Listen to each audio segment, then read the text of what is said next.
Hotel. Vice President Al Gore is scheduled to make remarks to this group, the American-Israel Public Affairs Committee, holding their conference.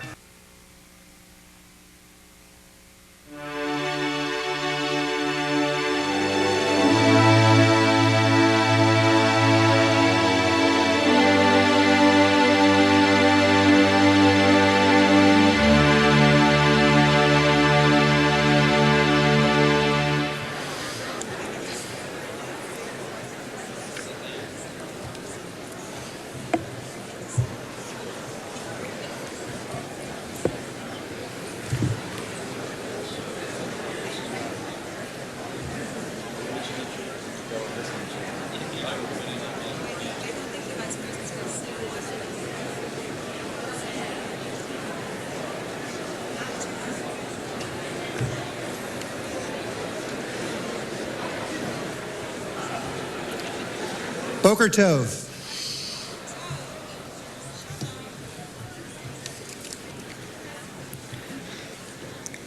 We're going to begin today's session in reverse order. I'm going to start with some announcements. Firstly, those of you from the New York delegation will be meeting the New York senators in the Hart Senate Building foyer. Senator Moynihan at 11 a.m., Senator Schumer at noon. Secondly, at the conclusion of ceremonies this morning, please exit immediately through the doors in the back of the room, go up one flight of stairs to the Motor T entrance to catch the buses to Capitol Hill. After your lobbying appointments, the buses will pick you up where they dropped you off on Capitol Hill, and they'll then take you to our unique closing session at the U.S. Holocaust Memorial Museum with Chairman Rabbi Yitz Greenberg. And you're in for a treat if you've never heard Yitz speak before. Finally, but not least, I'd like to welcome as our guest today the 70 day school students from the 8th grade of Abraham Joshua Heschel Day School from Northridge, California.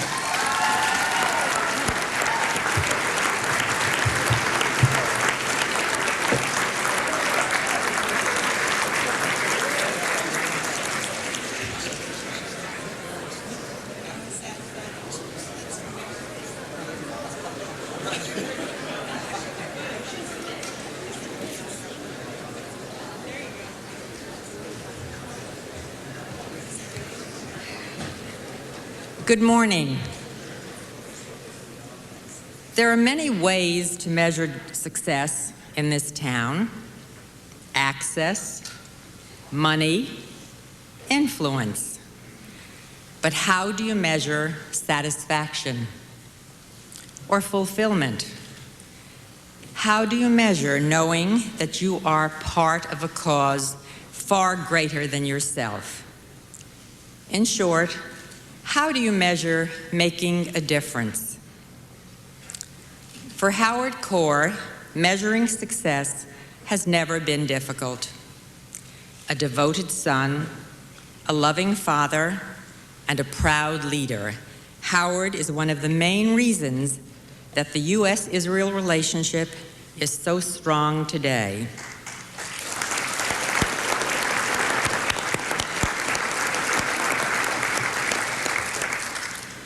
Since becoming AIPAC's executive director 4 years ago, Howard has elevated the pro-Israel community to new heights while planting the roots of friendship between our two nations deeper than ever. Howard is blessed with a keen intellect, a keen understanding of pro-Israel issues, and an untiring passion for his work and a deep, abiding love for Israel. Well-liked and much respected from Capitol Hill to the White House, Howard's easy manner and personal touch have served him well year after year during the foreign aid process. And judging by last year's record's level of support for foreign aid in the House and in the Senate, his effectiveness is clearly apparent. It's not just in Washington either that he has earned such respect.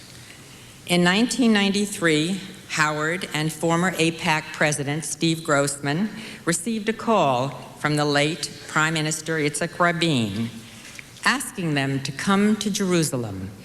Foreign Minister Shimon Peres had just returned from Oslo, and Rabin wanted to tell Howard and Steve about the secret talks that were taking place in Norway. Rabin stressed the importance of advancing the peace process in the United States. Howard and Steve quickly convened an emergency board of directors conference call. I remember it very well, and I'm proud to say that we voted unanimously to actively support that peace process.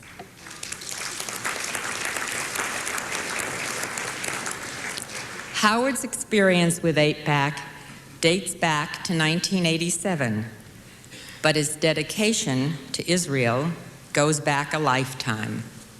From his father, Kurt, who fought in Israel's War of Independence, to his 3 children who have been raised in a house full of Israel and Judaism, Israel truly is door to door for Howard, from generation to generation. Whether leading the campaign for foreign aid or speaking at college campuses around the country, he can be described in one word: committed. Committed to Israel, committed to AIPAC, committed to strengthening the friendship between the United States and Israel, committing to ensuring a strong and secure Jewish state so that future generations of Jews won't witness the horrors his father experienced at Dachau. So how do you measure success if you're Howard Kohr? By looking out at a room packed with nearly 2,000 pro-Israel activists and knowing that Israel is stronger today than it was yesterday and will be stronger tomorrow than it is today. Ladies and gentlemen, it is with enormous pleasure and pride that I introduce AIPAC's Executive Director, Howard Kohr.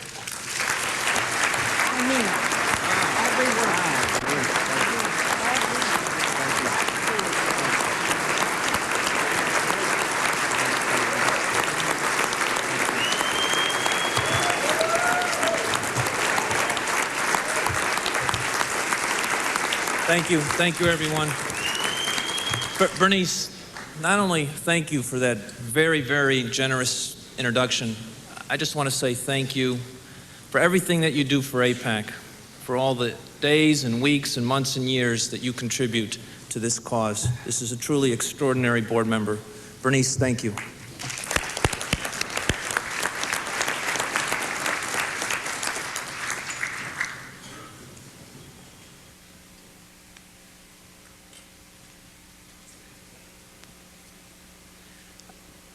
I'm going to start this morning by telling of a story, frankly, a story that I didn't think we'd have to tell again. This is a story of a young man about my age. Woke up one morning, kissed his wife and 3 children goodbye. I also have 3 children. Kissed them goodbye and went to work. Goes to work as a Hebrew school teacher in a synagogue elementary school. And as he is teaching his class, the policemen barge in and take him away, arrest him in front of the children, and take him off into a police car. A year passes. And this young man languishes in a prison in Iran, accused of being a Zionist spy, And frankly, his only crime, as we all know, is the fact that he is Jewish. This is not some remote event for all of us. This is a relevant event. And it's particularly relevant for a family that's here with us this morning. The Farahi family fled Iran many years ago.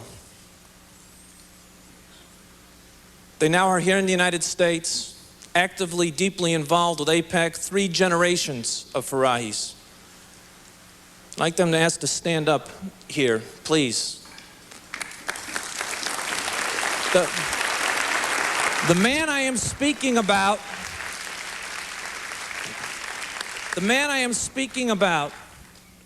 is their cousin. I've been asked not to mention his name for fear of the reprisals that may come to him, but today they're about to go to Capitol Hill and to tell their story. I'm going to ask each and every one of you to join them in telling the story. The business as usual with Iran cannot continue so long as the Shiraz 13 remain unjustly imprisoned. We're going to be asking our members of Congress to do something. We're going to be asking them to every single day, so long as this trial continues, this unjust trial continues, that every single day, at least one member of the House of Representatives goes to the House floor and says, we are watching. We will make sure that relations will not continue with Iran, will not improve with Iran, unless they are freed. And that is one of the first assignments this morning that we'll ask you to lobby upon. I need you to join the Farahi family in telling that story. The fate of these 13 is in your hands. In addition, regarding Iran, we also do 2 other things this morning. We'll be asking members of Congress to ensure that it's not easier to do business today. There's amendments to the agriculture bill, and this is all in your talking points. In the agricultural bill, to make it easier for American companies to do business with Iran. Now is not the time to make it easier to do business with Iran. And speaking of Iran, today, Senator Lott and Senator Lieberman will be introducing a letter to the President of the United States. He'll be meeting with President Putin in Russia in a few short weeks. We are asking President Clinton to ensure that when he meets with his Russian counterpart, that the issue of technology transfers to Iran is not item number 10 on the agenda, but item number 1.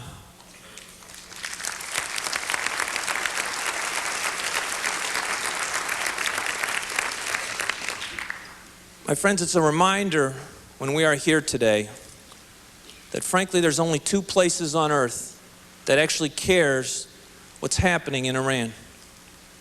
That is the United States, and that is Israel. And that is why we here, as the bridge between the 2 countries, dedicated to building those bonds, must do everything we can to strengthen those ties. And that's why today, in addition, you will be asked to go to Capitol Hill to ensure that Israel's aid package is secure, to ensure the fact that there is no conditions put on Israel's aid. There are some that are asking that aid to Israel be conditioned on Israel's behavior in other arenas. Once that process starts, my friends, it never ends. We must send a message now that aid to Israel is important, as important today as ever. We'll be asking members of Congress to continue to invest in the peace process. You heard Shimon Peres yesterday, you heard the Prime Minister. They are embarking on a very difficult journey. They must know that the United States is prepared to do what it can to ensure the success of that process, and that means, once again, making an investment in peace. We will also be going to Capitol Hill today to send another very powerful message. Israel, as all of you have probably seen this morning on the news, is withdrawing from Lebanon. Today in the House of Representatives, there will be a concurrent resolution, 331, that will be introduced by Majority Leader Dick Armey, by Democratic Leader Dick Gephardt in the House, by Tom Daschle and Senator Trent Lott in the Senate, that sends a message that we commend Israel for taking this step to redeploy. And we urge the parties to stop the violence, and most importantly, the United States Congress will go on record saying that if indeed there is violence, Israel has the right to defend herself.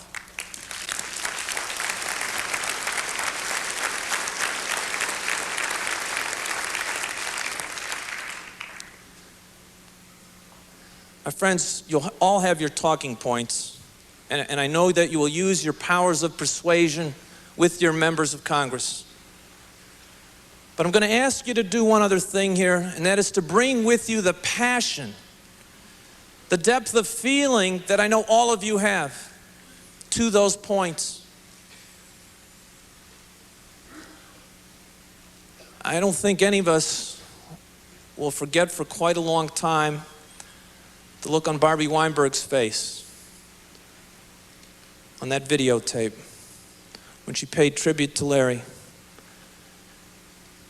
and told the story of Larry going into meeting the partisan coming out of the woods during World War II. As the tears streamed down Barbie's face, telling that story even now, and running into this partisan, spitting in Larry's face, saying, "Larry, you were too late." For 50 years, Larry's been haunted by that vision. And for 50 years, it's been a race against time, a race to ensure that he, and frankly all of us, would never be quiet, would never be idle, and frankly would never again be too late. Never again be too late. Chaim Potok writes of a father reading to his son the story of Abraham and Isaac. The story of Abraham taking Isaac to the mountaintop and being prepared to sacrifice Isaac. And just as he's about to sacrifice him, an angel appears to stop him. The son turns to the father and says, "Father, what would have happened if the angel did not arrive?" And the father tells his son, "Son, angels are never late, only people." It is true that the history of the world, and certainly the history of our people, are filled with times when we have been too late. But it is also true in the world history and in our own history when the moment is right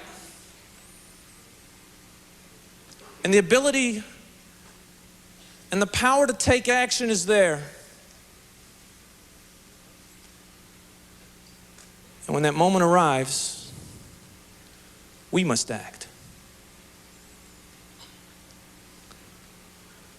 My friends, this is our moment, and this is our mission.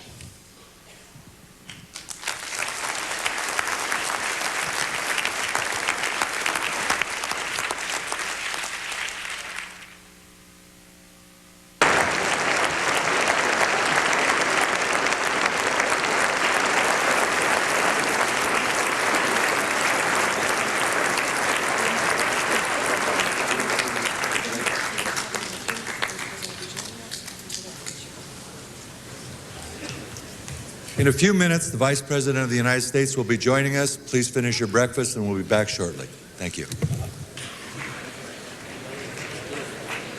We are waiting for Vice President Kohr to speak to this group, the American Israel Public Affairs Committee, and their conference. So while we wait for the Vice President, we'll tell you about some congressional schedules.